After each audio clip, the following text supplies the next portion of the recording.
when a mysterious, unidentified contact flying at 3,000 feet appeared off the windswept coast of Cold War Britain.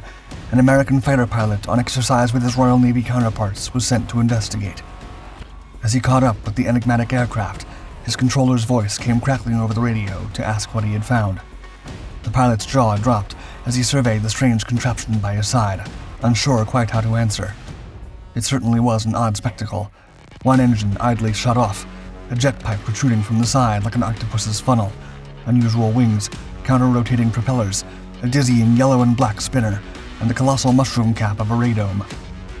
The man operating this bizarre machine was no less outlandish, an enormous bearded giant in an old-fashioned leather flying helmet, apparently oblivious to his surroundings as he casually read a book without a care in the world. Barely able to believe his eyes, the American pilot stuttered his response to the controller. The conclusion obvious.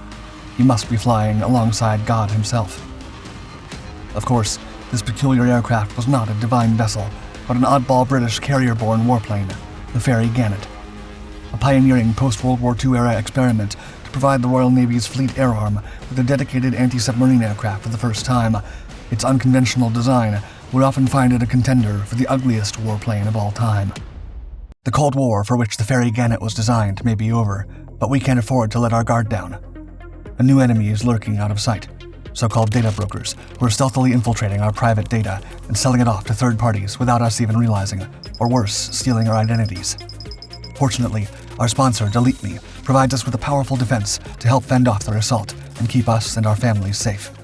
Making the lives of cyber scammers harder, Delete Me removes our contact details, photos, and even the value of our property from a multitude of websites that may have intercepted this highly personal data without our knowledge, as well as helping shield us from phishing scams and even targeted attacks based on our online activity. Here at Dark Skies, we count on Delete Me as our trusty co-pilot in the battle to protect our digital privacy. Watching their dashboard show us all the sites from which it had wiped our information, we couldn't be more thankful to have this vital ally on our side in the fight against data brokers. Constantly vigilant, Delete Me not only gives us a detailed report after 7 days, but also patrols the vast realms of the internet all year round, keeping a watchful eye on potential trouble spots in case any of our information reappears. It'll even take on special missions to safeguard our valuable data from specific threats. Don't leave yourself exposed any longer.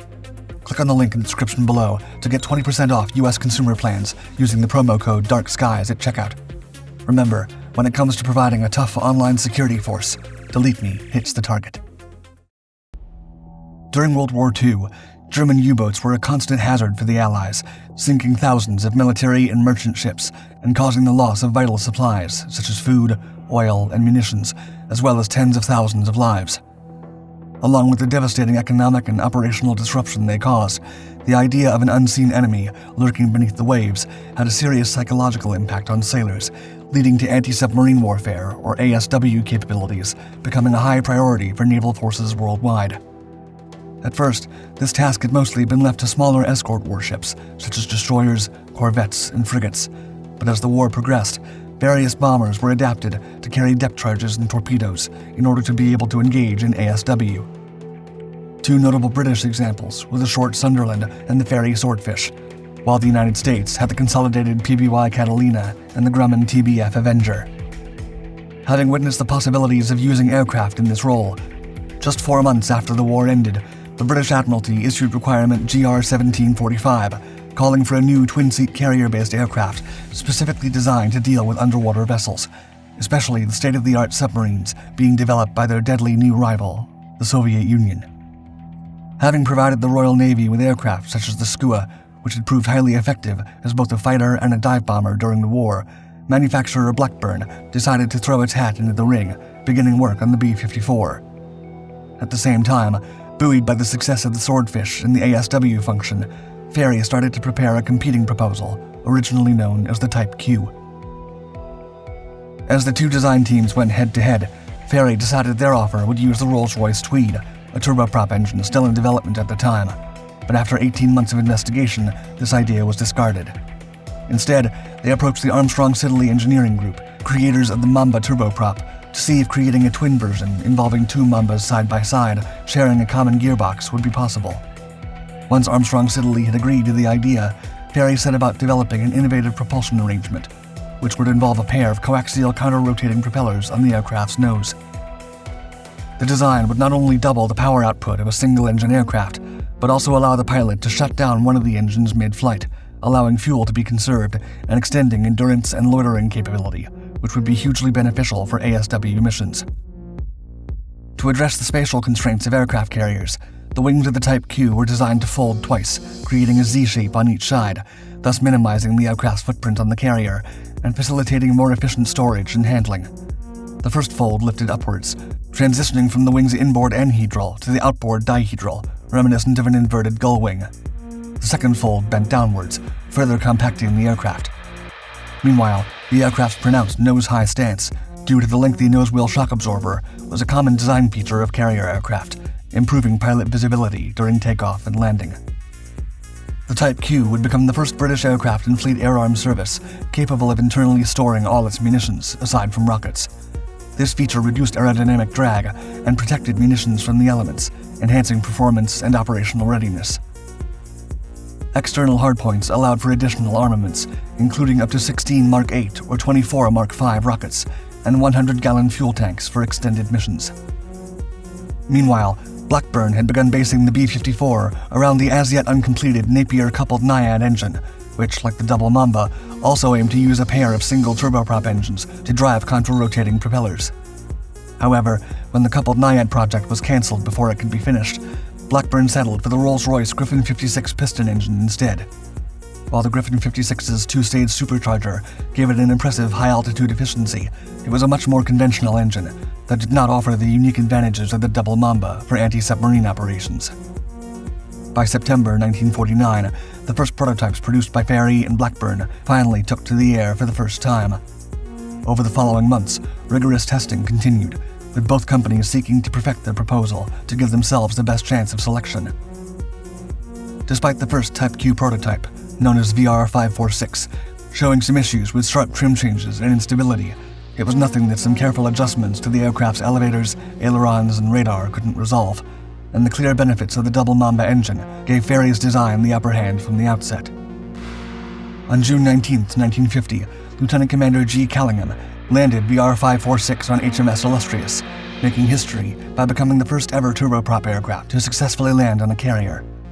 This not only highlighted the Type Q's outstanding abilities, but also showcased the potential for turboprop warplanes and naval aviation in general. The second Type Q prototype, VR557, closely resembled its predecessor, but incorporated a cutting-edge air-to-surface vessel, or ASV radar, within a retractable radome beneath the rear fuselage, designed to significantly contribute to the aircraft's efficacy in its ASW role by locating underwater submarines from the air. However, shortly before VR557's completion, the Admiralty updated requirement GR1745, calling for an enlarged weapons bay to house torpedoes and an additional cockpit for a specialized radar operator. Since it would be too late to add these to VR557, a third prototype, VR488, was commissioned to incorporate them. The wing area was also slightly enlarged by adjusting the wing root and sweeping back the innermost section to the first wing fold, providing greater lift and improving low-speed handling. During this time, Blackburn had been desperately trying to keep up. The B-54 had paled in comparison to the Type Q, now known as Type 17, so in a last-ditch attempt, they launched a new version called the B-88, which featured the same Armstrong-Siddeley Double Mamba engine as Fairey's aircraft. But it was too little too late, and by the time Fairey's third prototype took to the skies, it was clear from competitive trials that it stood head and shoulders above its rival. Recognizing this, the Admiralty granted Fairey the contract for their aircraft, now officially called the Gannet. With the Korean War in full swing, the Royal Navy was keen to begin production, so the program was elevated to super priority status, with an initial order for 100 units on March 13, 1951. Meanwhile, Fairey continued perfecting the Gannet. Despite its advantages, the addition of the rear cockpit and the radome introduced some directional instability when the radome was extended. This challenge was addressed by integrating small finlets on the tailplane. This solution avoided the cost and spatial implications of enlarging the tail itself, which would have affected the aircraft's storage efficiency on carriers. While the Gannet showed great potential as an anti-submarine warplane, it was almost certainly an example of function over form. Its radar equipment gave its nose a large, bulbous shape, and its double Mamba engines caused an ungainly bulge in the middle of its fuselage, while its folding wings, oversized tail fin, and horizontal stabilizers contributed to its curious silhouette. However, the Gannet was designed to win battles, not beauty contests, and the rollout of the original AS-1 production model began in 1953, with the first deliveries taking place in April of the following year.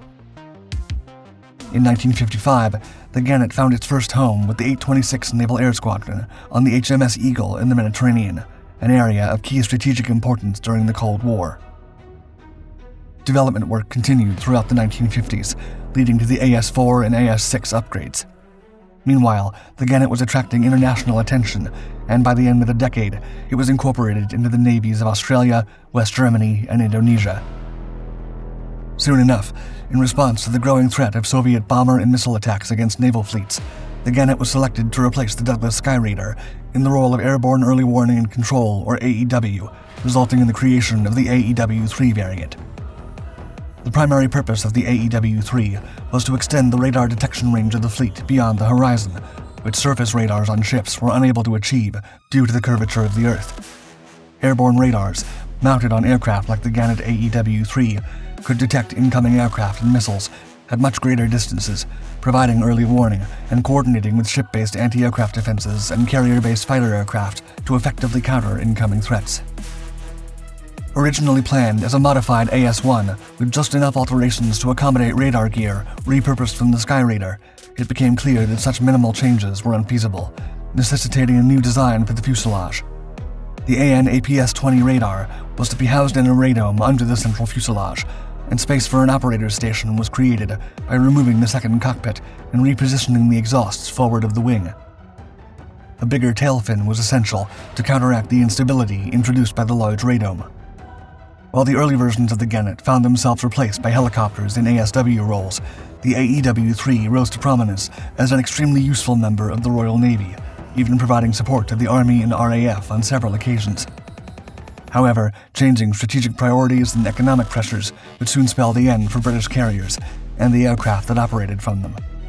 Retired from service in December 1978, most of the Gannets were sent to the RAF base at Lossiemouth in Scotland, with the majority destined for scrapping. The radars found a second life with the RAF Shackletons for land-based AEW, repurposing equipment that had been initially used in Skyraiders during the 1950s. However, this left the Royal Navy without any airborne early warning capabilities, a costly mistake they would live to regret during the Falklands War, which began less than 4 years later in April 1982.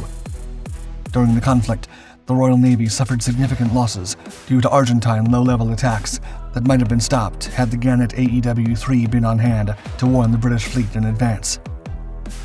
Though mocked by many for its comical appearance, there's little doubt that the Fairey Gannet was an extremely useful aircraft, from beating the competition with its radical design to become the Royal Navy's first ever specially designed ASW aircraft to finding a valuable new purpose, protecting ships on important AEW missions. A strong salute to Delete Me for flying alongside us today. Don't forget to take advantage of the exclusive 20% off deal for US consumer plans and protect yourself from stealthy online foes. Sign up for the war on data brokers with Delete Me by following the link in the description and deploy a solid defense of your online privacy.